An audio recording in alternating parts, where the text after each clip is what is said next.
It's the week of what used to be one of the biggest sporting events of the year. Sadly, nobody even knows that it's taking place this weekend. I'm going to tell you what it is. How about former 5-time world boxing champion has taken up raising awareness for a very incredibly important social issue? I'm going to tell you who that boxer is and what they're representing. And if I told you I found a Major League Baseball team that's actually putting a sports book inside their historic stadium, what would you say? I'd say you found the first round, the place that helps you be smarter than your friends when it comes to sports. Let's start the show. You're tuned in to the hottest sports analysis of the week with your hosts Ron Dolbeck and Chris Roberts. And now, here's the first round. And it's a good Thursday here on YouTube. Thanks for joining us here. We are talking about everything going on in the world of sports. Back on the board, we've got our man Zach, and to my left, as he's joined me for over a year now with a 5-month hiatus, it's Chris Roberts. I got your name down. Yes, you did. I got Biggie tonight. When we first started, I could have swore you told me when I first met you, your name was Chris Wallace. I don't even remember why I was thinking that, but we met. It's so funny. We met in a Starbucks, and he was wearing a Yankee hat. And I walked up to him and I said, if you take that hat off, like I know you're going to, and throw it in the trash right now, then we don't have to get in a fist fight and we become friends. And he started laughing so hard at me. Chris could probably take me out fairly easily. And that was about a year ago. It's actually been over a year. I mean, over a year. Yeah, it's been over a year. It's been a long ride though, man. It's been a journey. I mean, we've definitely had a lot of fun with this. So I mean, ever since this whole Starbucks experience. So, I mean, we had a bunch of fun, man. Yeah, it has been a lot of fun. Speaking of fun, I got to say, before we get to anything going on in the world of sports, yesterday I was in this Hale Plantation area of the town that we live in, and oh my gosh, I had the best ice cream. I actually had to write it down. Really? I had to write down the name of the ice cream. It's called Salted Caramel Cookies and Cream. Okay, had the salted caramel, but not the cookies and cream with it. So they mash it together. It's actually a place called Patty Cakes. Okay. And if you live anywhere in North Central Florida, I highly suggest you guys go check this out. Not only do they have incredible ice cream, but they have a really awesome, cool staff that works there. I want to give a shout out to Ariana, Aubrey, and Mary Beth, all at Patty Cakes. They have 2 locations here in Gainesville. But oh my gosh, this ice cream, I mean, I got 2 scoops of it. It was so good, man. Salted caramel cookies and cream, 5-star ice cream. It's the best. I was a mint and chip guy. It doesn't mean I'm not now. Right. But I'm going to kind of cheat on mint and chip once in a while and get this exotic flavor from Patty Cakes because it's so good, man. And then this is what even made it worse is then while they're putting my ice cream together, I'm looking in the display case, right? And they had red velvet cupcakes. Are you serious? Oh, yeah, with the cream frosting, not the cheap new fluffy stuff that sucks. Right. I'm talking about the sugar-laden, get high, be wired for 14 hours frosting. The good stuff. Right. Yeah, it's like pure cocaine. I just looked at it and it was begging me, come on, man, come on. And I even told the girl, oh, gosh, I really wanted to eat both of them. Well, only choose one today, so I guess it'll be the red velvet when we go back. I know. Well, yeah, I'll get the red velvet when I go back. I have that. I'm putting together the calendar for the next, our calendar for next year, and the model shoot is next week, so I want to keep my physique. Speaking of cakes and ice creams, those go good with one thing, which is birthdays. I want to give a shout out right now to my boy out in California, Joey Colette. Happy birthday. Miss you, buddy. We got to do Vegas really soon. I was out there recently, and we got to get some good hang time over there. Pool time, drinking time, sun time, sports talk time. The only thing about Joey is he's a myopic Laker fan who's lost in the past of the 80s, and he hasn't. Well, you know who he sounds like, right? Oh, yeah. He's not here. The absent front runner. Front runner's not here today. He's not here. He's in Maryland, so we can do whatever we want again. We've kind of reclaimed the studio. Yes. Let's get to the biggest stories going on in the world of sports as I see it. It's got to start in one place. NBA. Raise your hands if you had picked Miami to be up 2-0. Oh, you liar. Zach's raising his hands. If you had Miami to be up 2-0 over the Bucks in their best of 7 series, I don't think so, but that's what we've come up with. The Heat get it done last night, 116-114, led by 23 points from Goran Dragic. 6 Heat players in double-digit figures last night.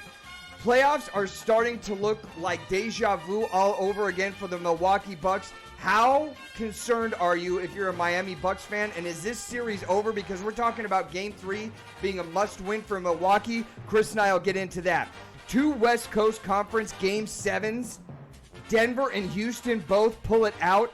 Denver overcomes a 3-1 deficit to get it done against the Utah Jazz and emerge to play the Clippers tonight. Houston gets it done against OKC and will now face the Lakers starting Friday night.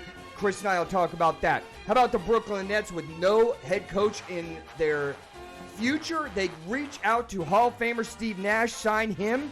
Nash, 46 years old with no head coaching experience, gets a 4-year deal. Chris and I definitely have opinions on that one.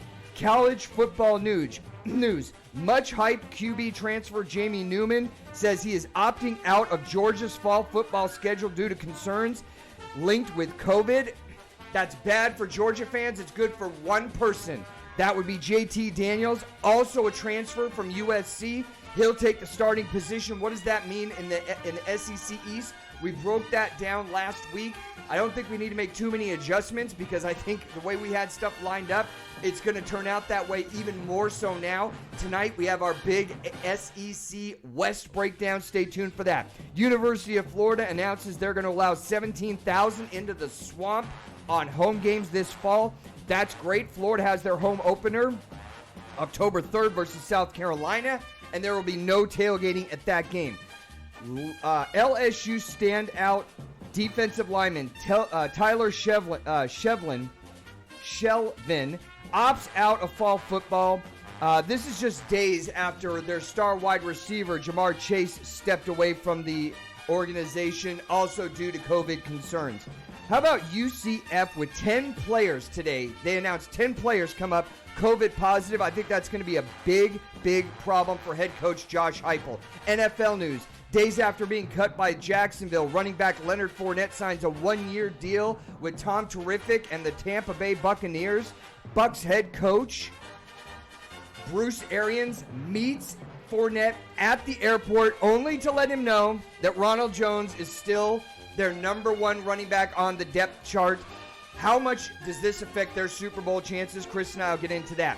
Miami Fish announced today that QB Josh Rosen is on the short list of people that they're looking to trade before the season starts. This is the second time in 3 years that Rosen has been mentioned in trades. I really feel bad for this kid because he had a lot of upside, but maybe the smack talk that he did draft night, dropping to number 9 overall in the draft, thinking he was going to be drafted higher, hasn't necessarily helped him. My team, the 6-time Super Bowl champs, New England Patriots, cut Mohamed Sanu just 1 year after trading with him for a second-round draft pick from Atlanta. The experiment is over. Even bigger news out of Patriots camp. Head coach Bill Belichick names new Pats quarterback Cam Newton the starter in Week 1. And on top of that, says that he is the new team captain. I think this is a little too much, a little too soon. Major League Baseball news. Hall of Fame pitcher Tom Seavers passes away on Monday at 75 years of age from complications of dementia, which is one of the saddest things that I think that you can possibly die from. Seavers spent 20 years in the majors, over 10 of those with the Mets. We're going to get into his life and his achievements a little bit later in the show. Who's hot in Major League Baseball right now? What if I said Milwaukee Brewers reliever Josh Hader set a new Major League record with 12 straight hitless appearances to start a season for a reliever? That is some lights-out pitching. He was on the trading block. Nobody anteed up enough, so he's going to stay with the Brewers the rest of the season. Who else is hot in Major League Baseball? What if I said the Dodgers, Phillies, and Tampa Bay, all winners of 8 games out of their last 10. Tampa Bay gets a little smack talk revenge against the hated evil empire New York Yankees last night on the road, getting another win in the Bronx Bombers' home. Other Major League Baseball news. How about the Chicago Cubs announcing today they have plans to put in betting kiosks at Wrigley Field? I never thought I'd see the day that happened. Cubs partnering with DraftKings have plans to put in self-serving betting kiosks hopefully by the spring of 2021. Chris, that's most of what's going on in the world of sports. What stands out to you the most out of all those pieces of news out there? That last story stands out the most, especially with baseball. I mean, baseball is basically known for stats and whatnot, so I'm kind of curious to see how that's going to work out, especially the betting at with the betting stadium. at the stadium. Yes. Whoever thought, it's been so long, especially the traditionalists, where in baseball everything is stats, where you didn't have lights at Wrigley, Right. and now you got lights. That was an older thing, probably Right. 15 years ago.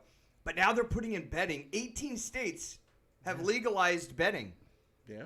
And I think in the next 2 years, it's going to be even more than that. I think it's going to go nationwide. I mean, if 18 have fallen, this is a big tax revenue get for the states. Yeah. The only people that win at betting is Vegas. The house always much. wins. As usual. As usual. And looking at our big board up there, I've got some bets that I'm really hoping for Dallas tomorrow. The Stars. That's all I can say. Zach wants to comment on that. Look, don't throw out the negative vibe. You don't have anything on the line there. I've got $200 on Dallas winning the series against the Colorado Avalanche, NHL. So you can't throw out the negative vibe, man. Yeah, just Avalanche got all the momentum. All the momentum. You know, and you could Dallas get- and Dallas is playing to not lose the series, and that's going to basically be the reason why they lose the series. They're not going to lose the series. They're not going to look. Man code. You should be on my side. You want Vegas to win, or you want me to win? Look, I guess if you win, that means I get a little bit of a raise on my end, right? You don't get a raise on your end. No, but you know what? We were talking about this before the show. How many of you out there believe in sports voodoo? You're watching a game, your team's up by 7, there's 30 seconds left to go, and then somebody walks in the room and go, "Oh, you got this thing locked up," and you're like, "No, shut up! No, because don't throw out the negative waves because it could." Do you believe in this, Chris? I mean, yes, it happens. I believe in it.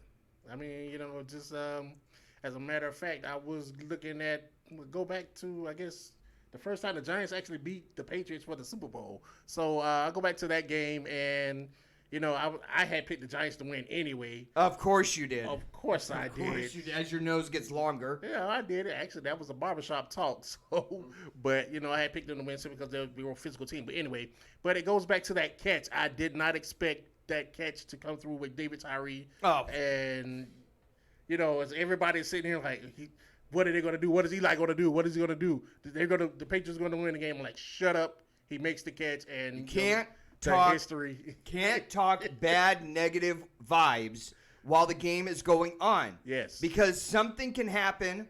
And I know most of the females out there are like, "You guys are crazy. We're 10,000 miles away. It doesn't have anything to do." Yes, it does. If you throw out the negative vibe, it connects to the guys on the field, and it affects the level of play. I have literally seen this. Why are you laughing? You should be on my side. You just said you saw this happen. It happens all the time. It does.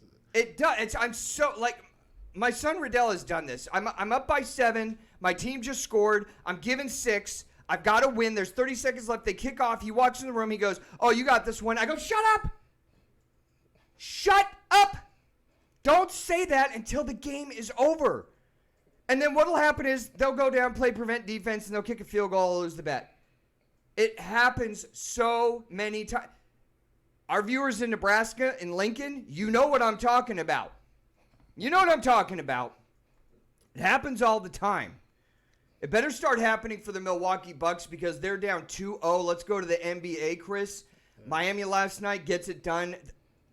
I don't even know where to start with this game. Those 2 calls at the end of the game last night. Did you see those? Yeah. Those were the worst possible calls that you could make on fouls. The one was like the most phantom foul I've ever seen called. Literally no physical human contact. Right. Those refs need to donate their check to charity because they were terrible calls. Having said that, I'm going to go to what I've said all along. Team play wins championships. Miami's playing like a team right now at a very high level. They had 6 guys in double figures last night. It's not the Jimmy Butler show. They end up going up 2-0 with a 116-114 win over Milwaukee. Thoughts on the game last night? Oh, yeah, I mean, it comes to it's showing that, these guys are actually buying into whatever plan that Eric Spoelstra and Pat Riley has down there. I mean, to have that many players having 6 figures, meaning that you can't just focus on one player, as, with the Milwaukee Bucks, with Giannis and Chris Singleton. Basically you focus on those 2 guys. The rest of the guys, they're hit or miss. How about Tyler Hero? 29 minutes, 11 points, and the kid is 20 years old. 20! He's 20 years. He just got zapped out of high school. 20 years old. He comes in there and gives them significant amount of minutes, 11 points off the bench. I think that was a big, big deal. Game 1, Iggy had 19 minutes. Kendrick Nunn, 16 minutes, 6 points. Game 2, Heat bench, 36 points. Miami, 38% from 3 points. Milwaukee, 7 for 25 from 3 points. Yeah. 3-point shooting, making the difference in this series. And the bench play, making a big difference in this series.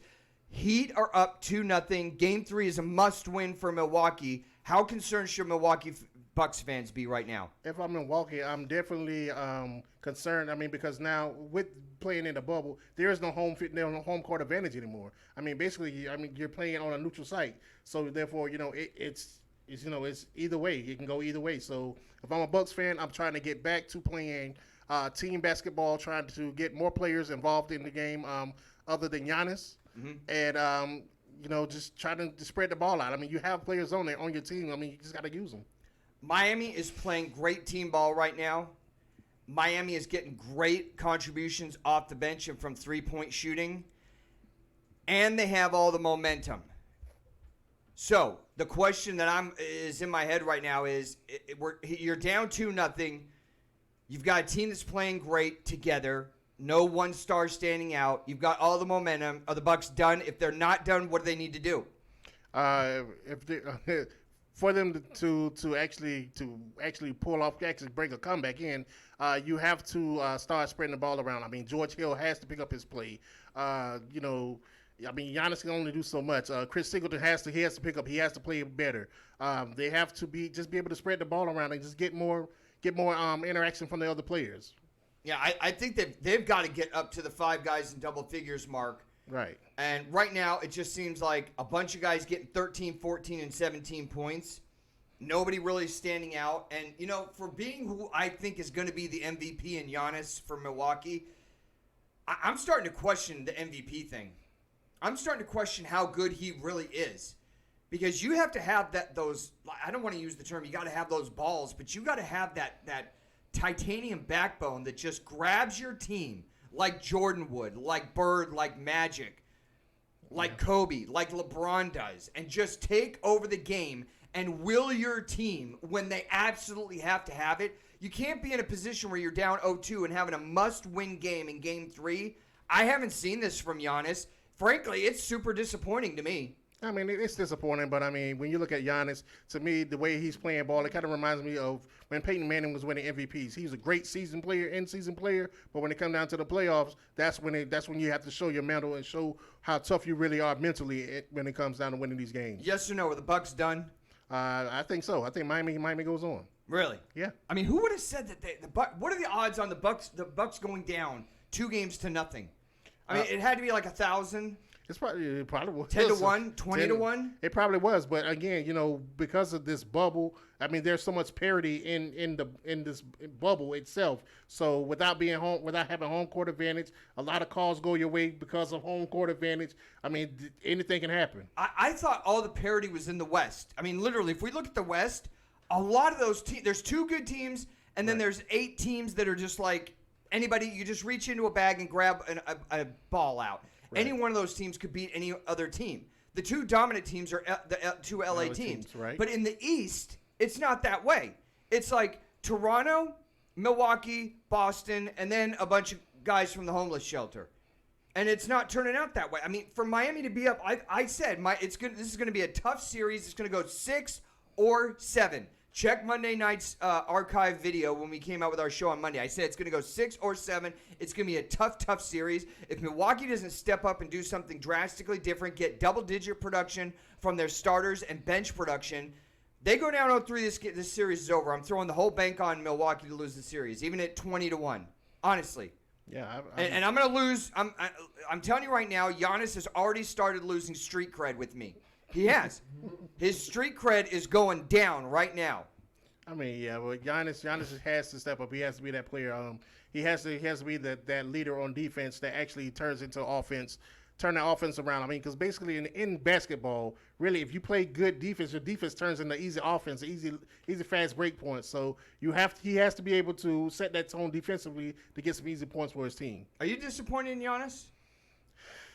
Well, no, because I mean he's not showing that leadership fire, Chris. But look, he's the leader. He's the MVP. I understand that. I'm not disappointed in it because he showed me the same thing last year. So I mean, it's the same. This is what you expect. Failure. This is what I expect from him. Failure until he shows me different. This is what I'm gonna expect. Well, you know what? That's a good point. Till he shows me something. Maybe I bought in too much this year. Yeah. And I shouldn't have, because this is exactly what we saw last year when they fell apart against Toronto. Moving on to a team that knows how to play good team ball and is one of the best defensive teams in the league, my Boston Celtics, 17-time world champions. How about them going up 2-0 after a 102-99 win Tuesday night? 5 guys again in double figures. How about Jason Tatum absolutely going prison rules all over Toronto? 34 points, 8 rebounds, 12 for 12 from the free throw line. Him and Luka Doncic are right there for best young talents in the NBA. Marcus Smart, 6 for 11 from three-point, 19 points overall. Here's the big reason why, besides team ball, the failure on the part of Toronto, I think, comes down to 2 things. One, Pascal Siakam, Game 1, 13 points in 34 minutes, not going to get it done. Game 2, 17 points in 43 minutes, not going to get it done. And where's Van Vliet? He's got to be up in the 17 to 25 range every single game, or it's not going to happen. Explain to me how the Celtics are up 2-0 in this series. Well, Ron, I called it. If you go back to our last show, I called it. Boston was actually going to win that series. I mean, they just have too much offensive firepower. I mean, you look at it. You have a Kemba. Yeah. You have a Jason Tatum. I mean, you have a Marcus Smart. I mean, before Hayward got hurt, I mean, you had Gordon Hayward. So, I mean, you look at all of those pieces that Boston had together. Right. I mean, that's just too much firepower for that Toronto team. And they're doing it without Hayward in the game. Right. Smart moves up to start. He goes 6 for 11 from threes. That was amazing. I think he hit 4 or 5 in a row. Yeah. I mean, so the Celtics are up 2-0. Is this series over? Because we talked about the Heat being up 2-0. That series might be over. Who are you more concerned with? Are you more concerned as a Toronto fan or a Milwaukee fan right now? I'm more concerned as a Milwaukee fan. I mean, because they haven't proven they can make it. They haven't proven they can make it. But I mean, when you look at this Boston team, I mean, you got to remember this is the same Boston team that pushed the Cleveland team with LeBron.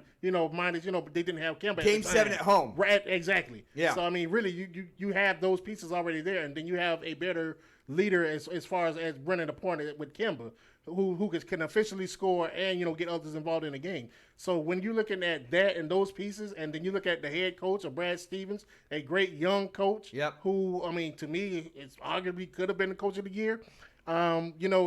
This is where they're supposed to be. Yeah, I see them contending for a title this year, and that's not me making a homer call. Again, it's team. When you look at teams that win titles, it's teams that win titles. When was the last time you can remember in any of the 4 major sports a team won a title based on just one player? Like LeBron couldn't do it by himself in Cleveland. No. He had to get Bosh and D. Wade. Right. Anytime you look at, like Brady do it by himself, he always has a really, really good defense. He has Belichick, and he has a pretty good offense. When was the last time we saw one player by themselves win a title? Honestly, I think back. Zach, I can't remember. The closest thing that I can remember to that is LeBron getting Cleveland to the finals to get swept by the Spurs. Right, but they didn't win. But that's as close as you can get. Right. You got to have team play. That's why I love Boston this year. It's not because I'm a fan, but they just play team ball really well. And the other thing that they do really well is they're top 5 in almost every category in the NBA defensively. Yeah.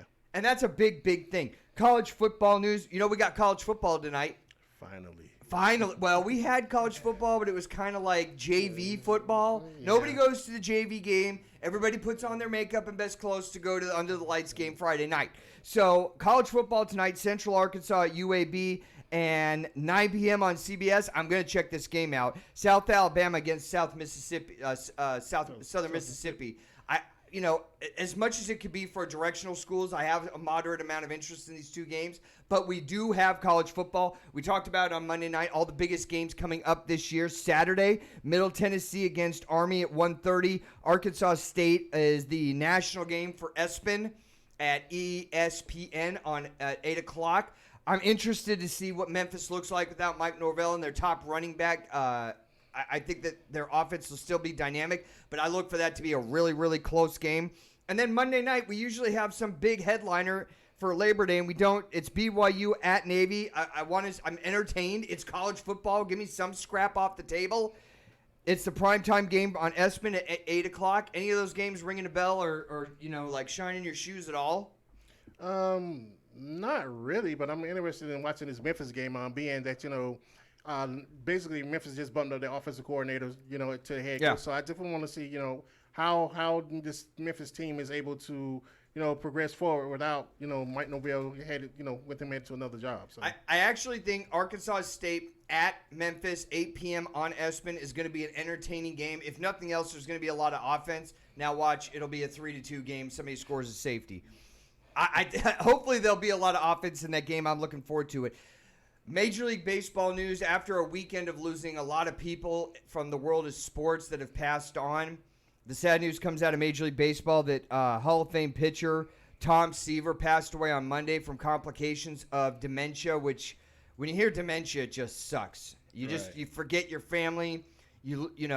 Glenn Campbell had that. So many people have had dementia, and maybe somebody out there that is suffering from dementia. It's just a terrible, terrible way to go. I'd rather get hit by a Mack truck.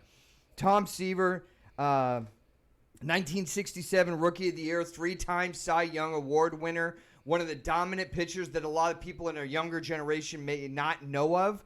But one of only 2 pitchers, Chris, to record 300 wins, 3,000 strikeouts, and have a sub-3 run ERA for his career. 20 years pitching, had a sub-3 ERA. That is absolutely unheard of. The only other guy to do it, Walter Johnson, also a Hall of Famer. 98.84% voted him in his Hall of Fame year. That's higher than Babe Ruth. That's actually the 4th highest amount of votes to get voted into the Hall of Fame ever in Major League Baseball history.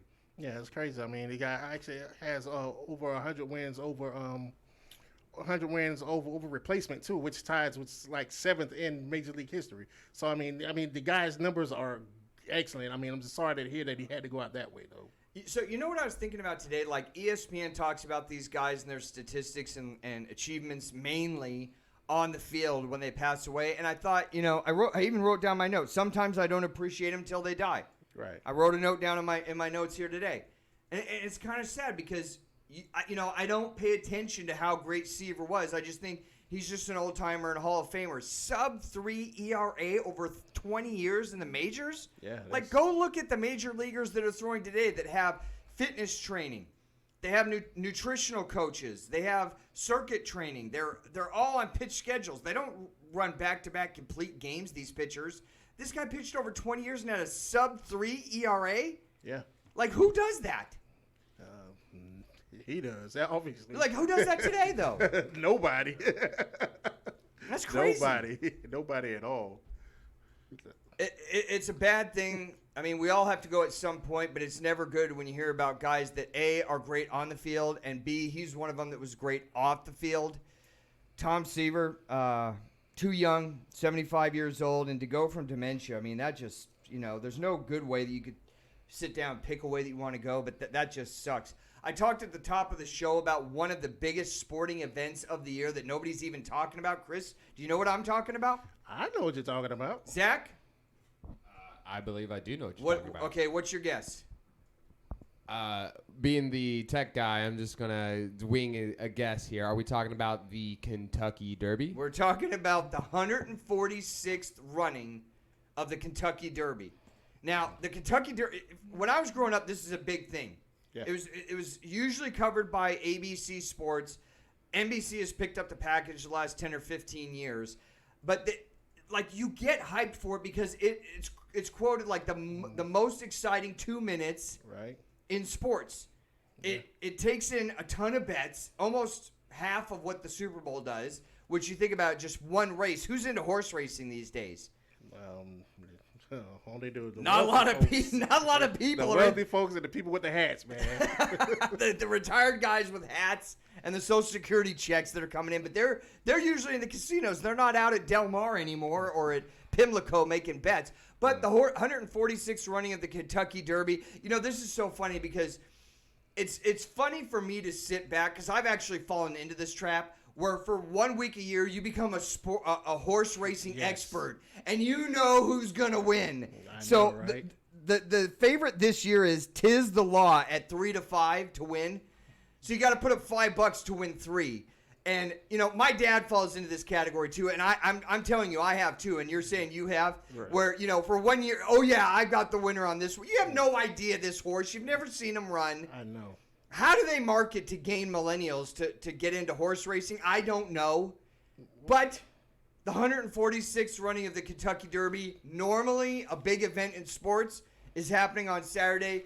It is a pretty exciting race, especially when they come around that third pole and the announcer says, and down the stretch they come. And if it's a close race, you're into it. Yes. But if it's not a close race You're like, and you oh. haven't had enough beers, you're kind of like, there's a horse out there, it's chips. You're just turn back on college football. Pretty much. I mean, that's how it generally is. I mean, but it's they're able to actually market to the millennials because of the fact that there's a Triple Crown out there. So the fact that that's the first leg of it. I mean, hey, you have 3 races you guys should focus on. You can focus on 3 races. Do not worry about the little small ones. What's the Triple Crown? It's the Belmont, it's the Kentucky. Dirt, and Here we the go. joint- I can't think of the third one. Oh man, Zach, you know it? It's the Belmont. I know Belmont, Kentucky Derby. Yeah, we already said that. The third one, it's on the tip of my tongue. I can't think of it though. Doesn't matter. We don't have it. I can't think of it. Is it the Preakness? It's the Preakness. There you go. It's the Preakness. Preakness. That's the. So every year somebody wins the Kentucky Derby, and then they Right. start the hype. Are they going to win? Well, somebody's going to Yeah. win the first one. Yeah, but Whether they're going to win the next, 2 in a row, right. it's a whole nother thing. The last couple of years, the horse that won the Kentucky Derby has dropped out and not even raced in the other ones due to COVID. Yeah, Just saying. Right. I'm just saying. Let's get to my favorite subject, college football, Chris. Yes. Mine too. SEC West breakdown right now. Let's get it. Last week, I picked my mighty Florida Gators to come out of the East. Jamie Newman decides to step out, opt out, quit, walk away, forego, forfeit, whatever word you want to put on there. And all the Georgia fans just melted like an ice cream in the oven. Oh my gosh. They're on Twitter, it was like you had to pull the gun out of their mouth because their desperation levels were so high. It looks good now, doesn't it?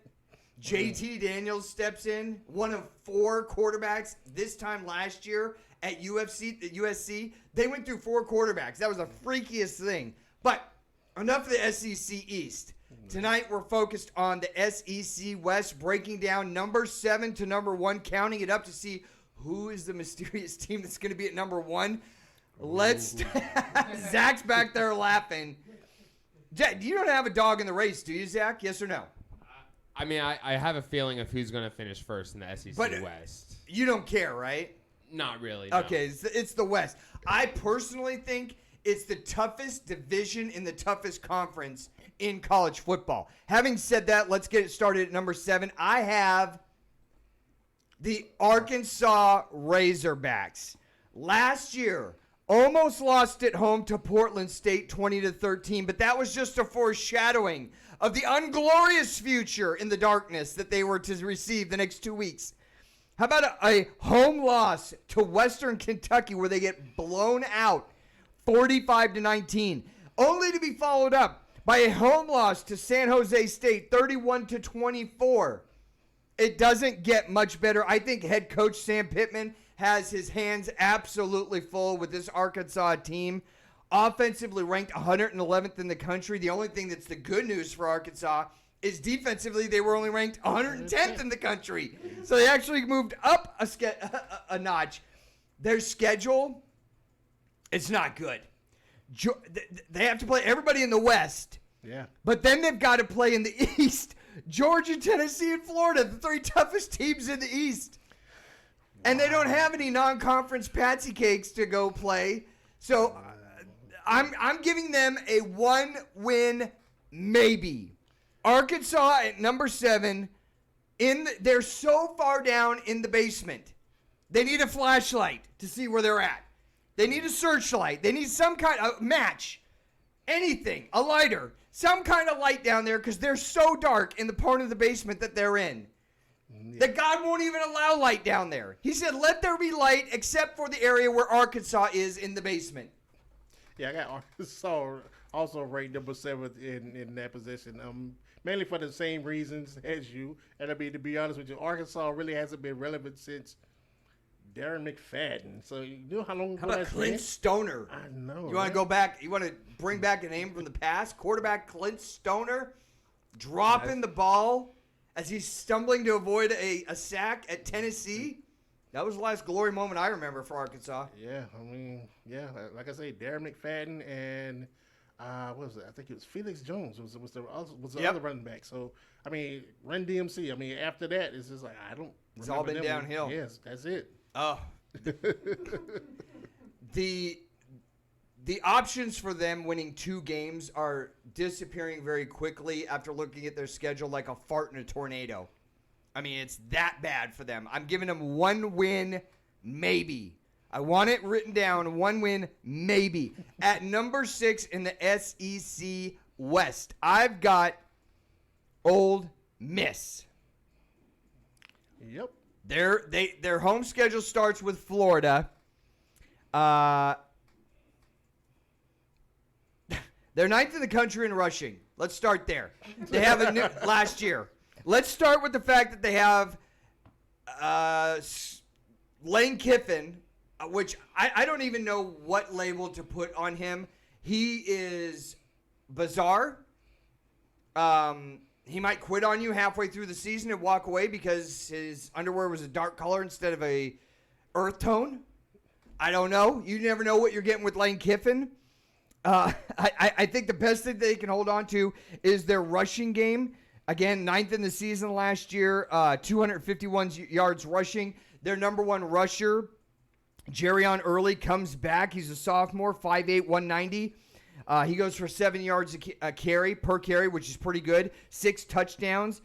Defense, 86th overall in the country, 119th against the pass.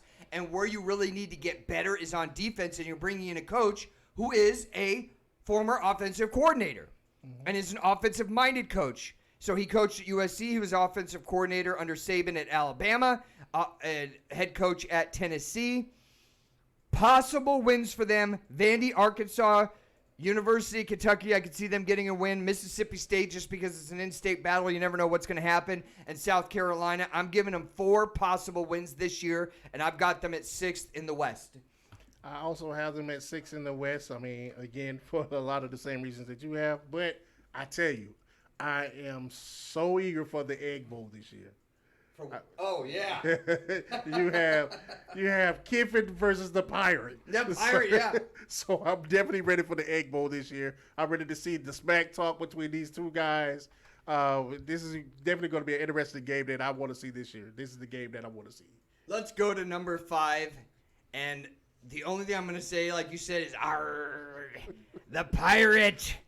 Mike Leach comes in and tries to resurrect the Phoenix from the ashes. Mississippi State at number 5 this year in his air raid offense. You know who their quarterback is at Mississippi State? Oh, yeah, I do. Who is it? Felipe Franks. Mississippi State? No. No. Arkansas. Quarterback at Mississippi State is Stanford transfer quarterback Really? KJ Costello, pocket quarterback who's going to supposedly be really good at running an air raid offense. Yeah, he transferred over. He's a drop back passer in an air raid offense. I don't know. You know, Mike Leach has a way of turning offenses around. He's done it at a couple different places. Washington State most recently took them from a mediocre offensive team to one of the top 20 in the country. They've got a great running back, Kylan Hill, 1,350 yards, one of the best, not only in the SEC, but in the country last year. Offensive line, big concern. 93rd in sacks allowed. Defense, 97th overall against the pass. 73rd overall best defense in the country. And again, we're talking about an offensive coach coming into a situation that needs defensive help. So maybe they'll score more points and they'll have closer games, but I don't see it getting any better on defense. Their schedule includes Texas A&M at Alabama. Then they get a free spot on the bingo board playing Vandy. Auburn, and then they have to go on the road at Georgia, right in the middle of their schedule.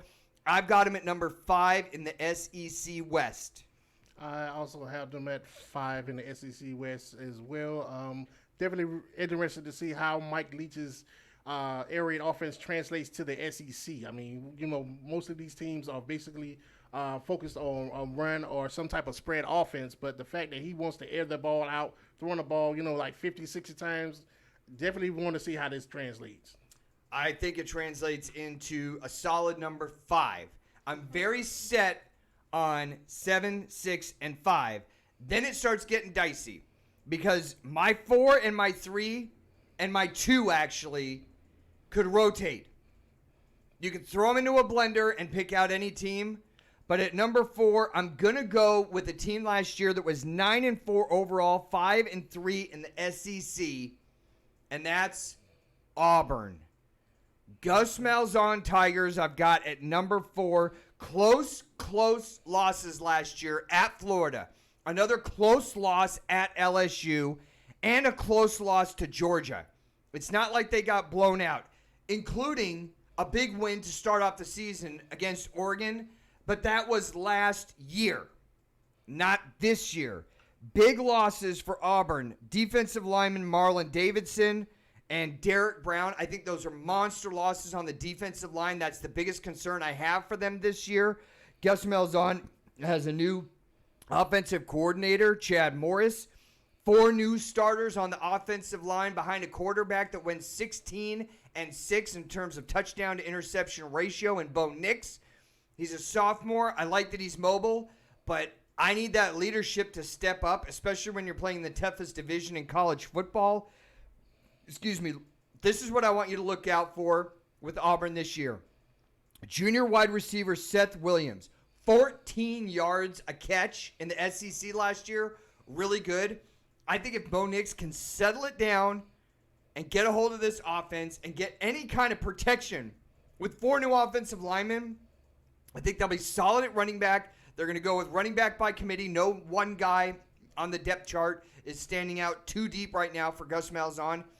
I like them. They could finish 2nd. They could finish 3rd. But I've got them 4th. 4th. It's going to surprise you. My number 4 team is LSU. The reason I have LSU there is they lost so much from last year. Yep. I mean, you lost Clyde Edwards-Helaire, gone. Joe Burrow, gone. You lost Thaddeus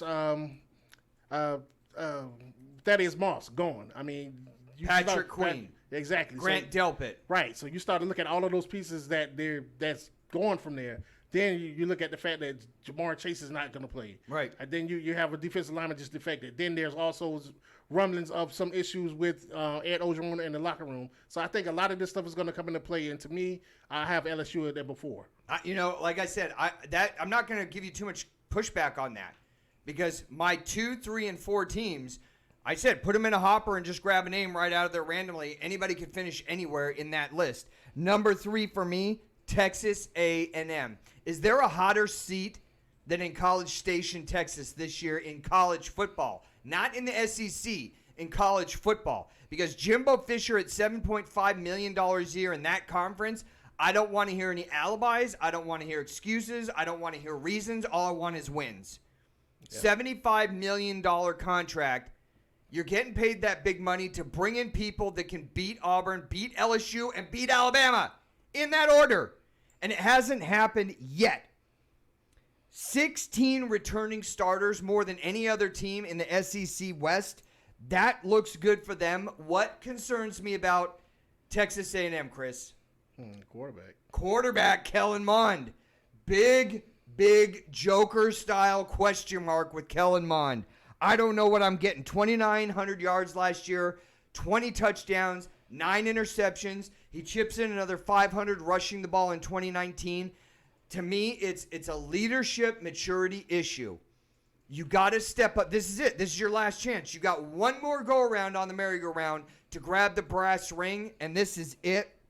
The problem is, October 3rd, they got to play at Alabama. October 10th, Florida comes calling to College Station. You're not going to have the 12th man. You're going to have about 16,000 men, or 17 or 20,000. So that home field advantage takes a big hit.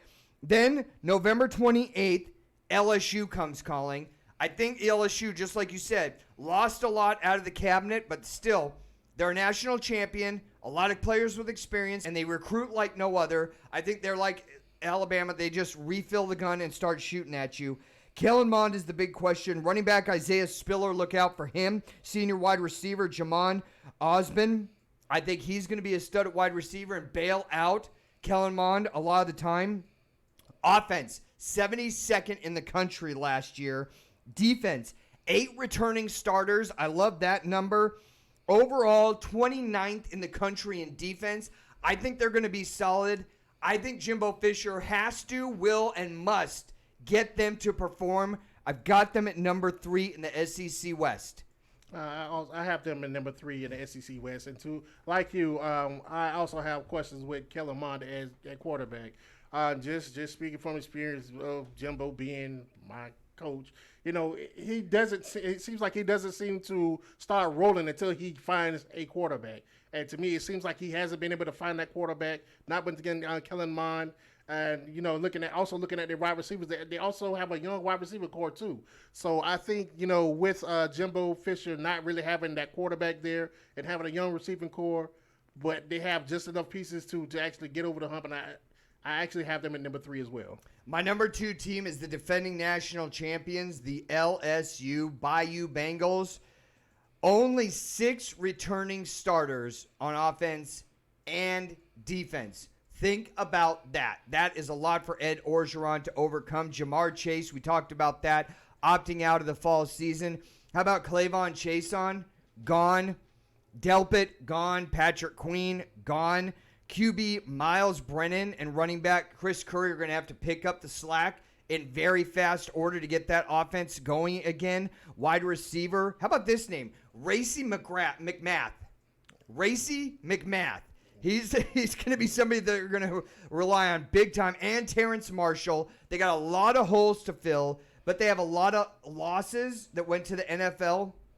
They also lost the defensive lineman just today who opted out. I can't remember who that was. But their schedule, Mississippi State, Vandy, and Missouri to start off the season. So you're just dipping your toe into the college football landscape to see what you've got and hopefully work out some of the kinks before you have to go on the road to Florida. You get a free spot on the bingo board the next week, South Carolina, then at Auburn and Alabama.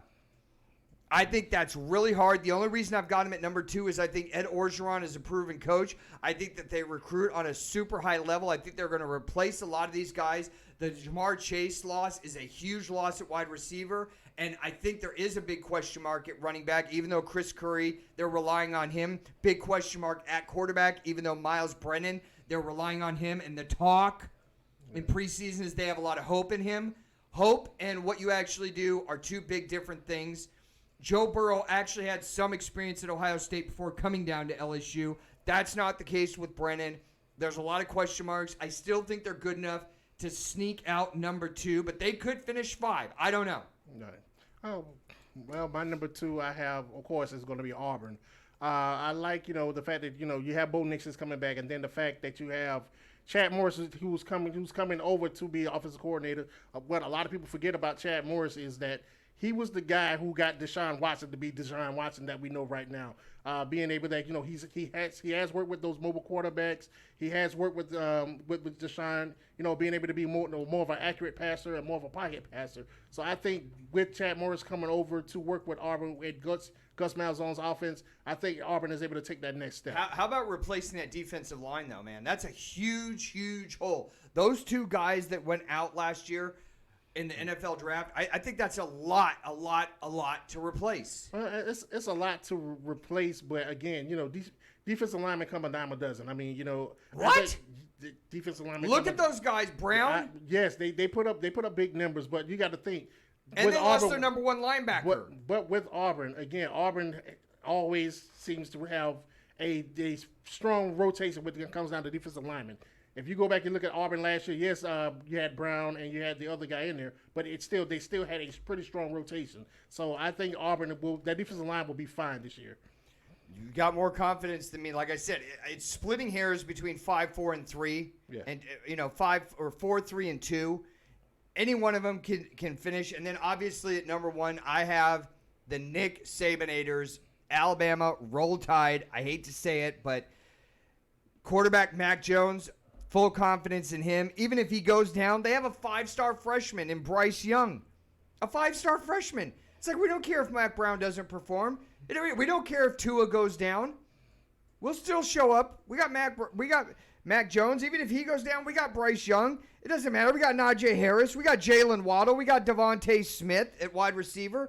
I think Jalen Waddle is one of the most dynamic players, not only in the SEC, but I think he's a game breaker on a national level this year. They should be talking about him for the Heisman. That's how good he is. The O-line might be one of the best O-lines that I've seen in the past 15 years in college football. It starts out with Alex Leatherwood, 6'6", 310-pound senior, and Devontae Brown, 6'4", 330-pound senior. Their offensive line is absolutely solid all the way across the line. That's going to give Mac Jones a lot of time. It's also going to create a lot of holes for Najee Harris. 3rd in pass defense, 6th in defense overall in the country. A lot of those guys are coming back, are 21st in D overall. Anchored by All-American, preseason All-American Patrick Surtain, who is absolutely a monster at corner. Their secondary, I think, is pretty young, but he's going to be the anchor there. I think their defense will be solid. I think they'll score plenty of points. They're going to get tested October 3rd with Texas A&M. I think that's going to be a game where they get tested. October 17th, Georgia comes to Tuscaloosa. That's going to be a huge game. I think they get past that. The big acid test for Bama this year is going to be against LSU November 14th.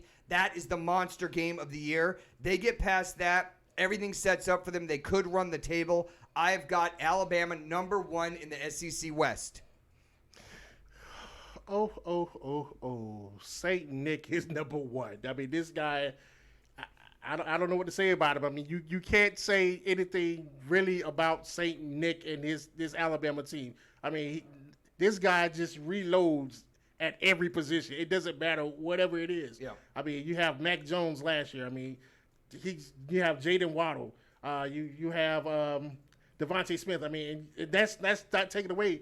Well, look at all the guys they lost. Exactly. You lost Henry Ruggs last year. Yep. I mean, then you turn around and you lost forgot the other wide receiver. Can't think of the wide receiver, tip of the tongue syndrome. But anyway, yeah, I mean, you lost these receivers, and then on top of that, you bring in a Najee Harris who gave you 1,200 yards last year. I mean, this guy is like beast mode without the beast. Beast mode before beast mode. He's like pre-beast mode. I mean, 1,200 yards. The guy's unstoppable. Can catch the ball out the back. Will run you over. I mean. And that offensive line. Have you seen their offensive line? Yes, I've seen that offensive line. I would just hike and I would run the other way. Pretty much. Yeah, I would just fall down. Pretty much. I mean, it's instant pancakes with that line. Instant pancakes. Alabama, number 1. We both got it. That is our SEC West breakdown. Well, thank all of you who have subscribed to the first round, over 203 of you in the past 2 weeks. Thank you so much. Hit the subscribe button, right now. Hit the notification button. You will be alerted by YouTube every Monday and Wednesday or Thursday when we post new videos out there. Tell all your friends about the first round. Help us grow to epic proportions. You can be a part of the first round. You say, Ron, how can we be in the studio? I'm going to tell you how. You can get a hold of us here. We answer questions and comments off of our email almost every week at thefirstraundrd@gmail.com. Follow us on Twitter, The First Round, the number 1. It's a good follow. Speaking of Twitter, speaking of good follows, I'm going to switch up to a little bit more of a serious note tonight, Chris. We talked about this the last couple weeks. Kind of looking forward, actually, to this show when we could kind of take a little bit of a break from the excitement and picks and everything about sports and talk about something that's equally as important, if not more so, which is the mental health issue and how it affects sports, or just in general. So what is the number one rule when you become a staff member at the first round? Zach, I don't do what? You don't do tech. I do not do tech. I don't know how, on and off buttons. I don't do social media. None of that stuff. But Chris, you and Raymond before talked me into doing social media, and I got onto Twitter, and you start building this little what I call Twitterverse. Right. Twitterverse. And you get connected magically to other people that are into college football or the things that you're into. One of the people, well, actually two of the people that I got magically connected into and started dialogue with was one a lady named Kitty, and I started seeing that a lot of her posts were about mental health issues. Right. And it's kind of like the more times I flash it in front of you, the more you start paying attention and seeing that this is something that's important that may not have been important in years before in your life. Until it like comes into your life and hits you, it's one of those things that's kind of out there. You don't really worry about DUI until somebody hits you and they're drunk. Right. Then you start learning about it.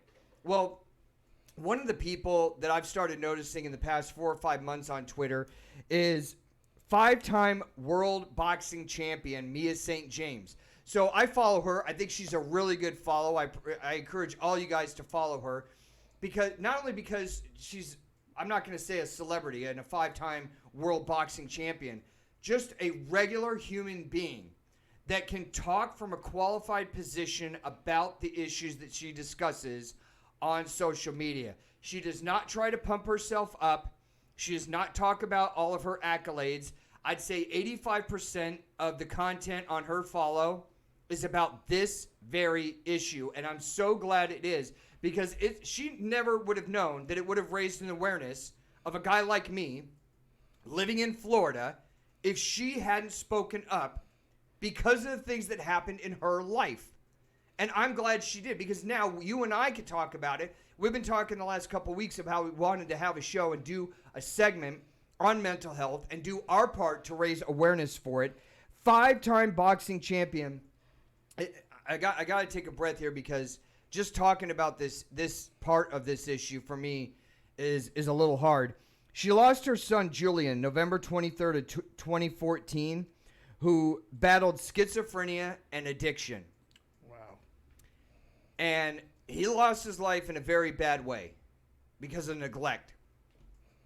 And we don't always know, when you're out there talking to your friends, they might have the smile on, but you don't know what's going on in someone's life. And Chris and I have always talked about complimenting and lifting people up. We always leave a fingerprint on someone. And you can leave a negative one or a positive one. And you never know, when you give somebody a compliment, how much they may have needed it. When you lift somebody up and tell them something inspiring about themselves, we never know what's going on in their life and how much they may have needed it. When you're talking to somebody, the best friend that you possibly could have in life, you never know 100% what's going on in their life. 100%. We don't know. And it makes a bigger difference than we realize, just being positive. So her son Julian was an artist.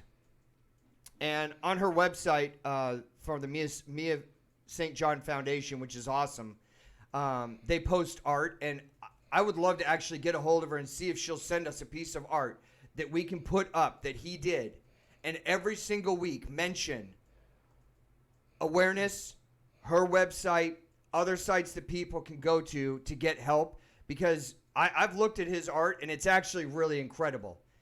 I actually posted a tweet today about how when I look at his art, it causes me to stop and think about where I'm at and self-gauge and maybe talk a little bit more about the dark things that are in the corners about mentally where we could be or just feeling a little down. You don't want those type of thoughts to grow into something that you can't control, and then something really bad happens and leaves your friends, family, and people in your inner circle wondering, how come we didn't know? Right. It's why we have the conversations that we're having right now to raise awareness, and that's why I'm lifting up Kitty and Mia St. John so much, because they're two people that have been on Twitter that aren't afraid to talk about a subject, Chris, between you and I, that's not a popular subject to talk about. And if you're not informed about it, like me, I mean, it could be a little scary to actually talk about. Mia founded the Mia St. John Foundation, El Saber es Poder, which means knowledge is power. And I think that that's the exact thing that I want to leave with our viewers tonight is the more knowledge that you have, the more powerful you become to help your friends who you don't even know might be struggling with mental health issues. I looked up one thing today. I looked up a lot of stuff, but the one that stood out to me the most was the 7 types. I didn't even know there were 7 types, and I actually have a minor in adolescent psychology. The 7 types of mental illness: mood, anxiety, eating, substance, personality, psychotic, and trauma-related. The other stat I found from the CDC is 1 in 5 adults at some point in their lifetime will struggle, whether they know it or not, with some form, 1 or 10 on the scale of mental illness. Some form of it. That's pretty strong. 1 out of 5. So now, this is what I've learned today. Mood, anxiety, eating, substance, personality, psychotic, and trauma-related are the 5 things those are 5 things that I can look out for. A couple more flags out there that can be raised when I'm talking to friends of mine saying, hey, the appetite is going down. Hey, this person's having a little bit of mood swings. Maybe they're not solid all the way mentally. Maybe I can ask them, hey, are you doing good? I can encourage them. I can lift them up. I can say, hey, I'm in your corner if you just want to talk. Or try and get some references online to get people help. I'm not a doctor. I'm not. I'm just a regular person like 99% of the other people out there. But I think these are good tools to help the layperson to have a couple more weapons in the arsenal to help fight a subject that a lot of people kind of don't want to talk about, which is mental illness. And sadly, I have sons. And when I think about the artistic qualities and what a great human being I'm sure Julian was, to lose your son in that way, I have no forum, platform, or right to even try to reach what she's gone through, losing a son in that fashion. No way. What I want to do is take the inspiration that has come from Mia St. John and her being bold enough to come out and talk about these issues and pass that on to the people inside my circle and our subscribers out there, Chris. Yeah, I mean, it really is. And, the fact that he was so young, it really strikes a chord. As I was doing research on the mental health today, a Pew study was done, and it actually stated that 70% of kids, adolescent kids and teens from the ages of 13 through 17 stated that, anxiety and depression, is a major issue. So that's 70% of teenagers. Yep. They feel that, anxiety and depression is a major issue. Another study was also done as well and was done in the Psychiatry Today, and it stated that 6.3% of collegiate athletes have symptoms or actually suffer from, mental illness, depression. Oh, it might be way higher than that. Right. And so, that in itself is sad, and it's hard because a lot of these students, a lot of these kids, they deal with these major issues, and sometimes they don't have that person to talk to, or they are afraid to talk to, whether it's their friends or their coaches or whatnot, because they feel like there is a sense of weakness there. Mm-hmm. And I just want to let them know, I mean, there is no sign of weakness. If you need to talk to anybody, whether it's if it's your mom, your dad, find somebody to talk to that you can express these feelings, that it can also help you get the help that you need, going through these type of moments. And I mean, it's sad just to get to that point. There was an issue with a college football player by the name of James Hudson that actually played at the University of Michigan, who himself said that he was afraid to talk to Coach Harbaugh and his staff about mental illness because of the fact that, he felt that it made him weak, made him feel weak. And so he transferred to the University of Cincinnati and under Coach Luke Finkel. And of course, with this happening, you had Coach Harbaugh come out and say some insensitive things, basically stated that the kid wanted to transfer, and the reason that he didn't get his eligibility was because, he didn't speak up, and the NCAA actually denied his eligibility to actually play this season because they said he didn't speak up timely enough regarding his mental illness. So they're basically trying to make it seem as if, he's only transferring because he couldn't play, or he couldn't play or couldn't maintain his role at Michigan, so he's going to another team, in order to actually start. And to me, those type of things in itself are some of the main issues that these kids are dealing with when it comes down to mental illness. And I think we need to do a better job in helping these kids. Yeah, we can step in. We can do something. I'm not saying that we can stop it 100%, but if you're within the sound of my voice, you or somebody that has gone through times of feeling low, it doesn't have to be sports related. I'm bringing Mia St. John into it because she is a part of sports, and she's such a great advocate for this issue that is so important. So speak up. You don't have to be a doctor to cure somebody, but you can be a bridge to helping them get to the assets that they need to help bring an awareness, to help raise their overall mental health. And that's what we all want. We all want to be on level playing ground and be in a good place and be happy. And sometimes the way life is, especially in 2020, you got a lot of stuff working against you. Chris, what else is going on in the world of sports?